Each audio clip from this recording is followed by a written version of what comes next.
नमस्कार मित्रांनो, आपल्या चॅनलमध्ये तुमचं मनापासून स्वागत आहे। आज आपण रिसर्च मॅनेजमेंट चॅप्टर 7 पाहणार आहोत। अगदी सोप्या मराठी भाषेमध्ये समजून घेणार आहोत। हा टॉपिक जीएनएम थर्ड इयरच्या परीक्षेसाठी खूप महत्त्वाचा आहे। परीक्षेत हा प्रश्न नेहमी विचारला जातो, त्यामुळे व्हिडिओ हा स्किप न करता शेवटपर्यंत बघा।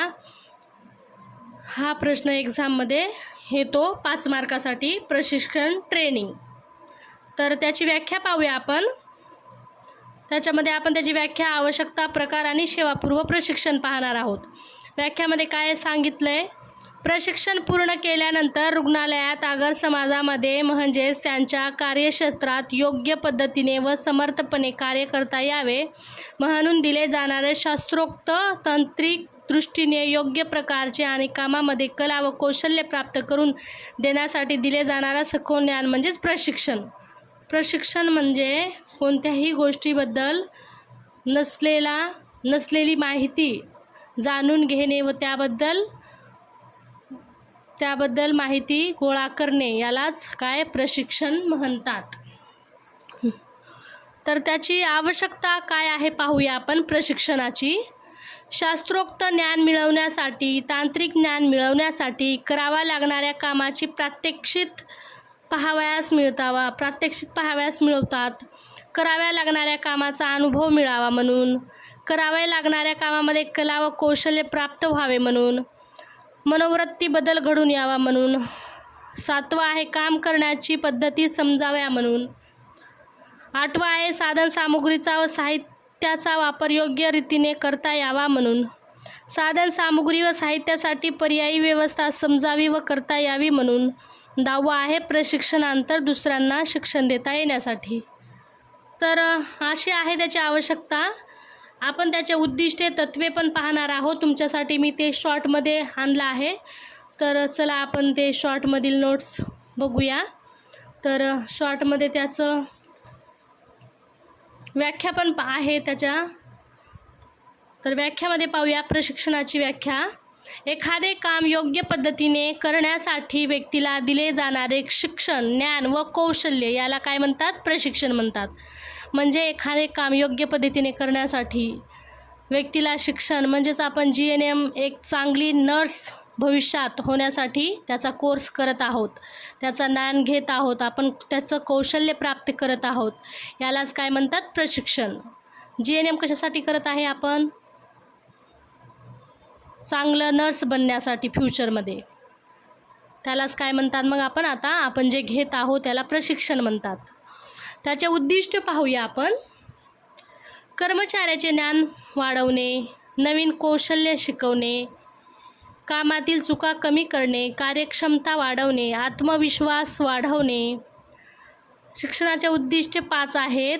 तर काय? कर्मचाऱ्याचे ज्ञान वाढवणे, नवीन कौशल्य शिकवणे, कामातील चुका कमी करणे, कार्यक्षमता वाढवणे आणि आत्मविश्वास वाढवणे। प्रशिक्षणाचे फायदे पाहूया आपण। याच्यामुळे आपल्याला काय काय फायदे होणार आहे? काम चांगल्या प्रकारे करता येतो। आपण जर त्या गोष्टीबद्दल सतत अनुभव घेत असत राहिलो तर आपल्याला ते काम चांगल्या प्रकारे करता येईल। त्यामुळे वेळेची बचत पण होईल, त्यामुळे आपल्या चुका कमी होतात, उत्पादन वाढते, संस्थेची प्रगती होते, कर्मचाऱ्याचा आत्मविश्वास आपल्यावर वाढतो। प्रशिक्षण चांगले घेतले तर आपल्याला काय काय त्याचे फायदे होतात? काम चांगल्या प्रकारे करता येतो, वेळेची बचत होते, चुका कमी होतात, उत्पादन वाढते, संस्थेची प्रगती होते, कर्मचाऱ्याचा आत्मविश्वास वाढतो। त्याचे आपण प्रकार पाहूया। 2 प्रकार आहे त्याचे। 2 प्रकारमध्ये दोन प्रकारामधील जे लास्ट म्हणजे दुसऱ्या नंबरचा प्रकार आहे, त्यामध्ये अजून त्याचे उपप्रकार आहेत। तर प्रकार म्हणजे सेवापूर्व प्रशिक्षण आणि सेवा अंतर्गत प्रशिक्षण। पहिला नंबरचा आहे सेवापूर्व प्रशिक्षण, म्हणजेच नोकरी सुरू करण्यापूर्वी दिले जाणारे प्रशिक्षण। उदाहरणार्थ आपण ENM, GNM, BSc नर्सिंग हे शिक्षण घेत आहोत, म्हणजे आपण काय करत आहोत? प्रशिक्षण त्याचा घेत आहोत। सेवा अंतर्गत प्रशिक्षण म्हणजे आपण जॉबला लागलो त्यानंतर आपल्याला दिले जाणारे शिक्षण, नोकरी करत असताना दिले जाणारे प्रशिक्षण म्हणजे सेवा अंतर्गत प्रशिक्षण होय। यामध्ये त्याचे 2 उपप्रकार पडतात। मूलभूत प्रशिक्षण मूलभूत प्रशिक्षणामध्ये कामासाठी आवश्यक मूलभूत ज्ञान देणे, म्हणजे आपल्याला कामासाठी जो ज्ञान आवश्यक आहे तो देणे. आणि त्याच्यामध्ये दुसरा आहे ओरिएंटेशन प्रशिक्षण, आणि नवीन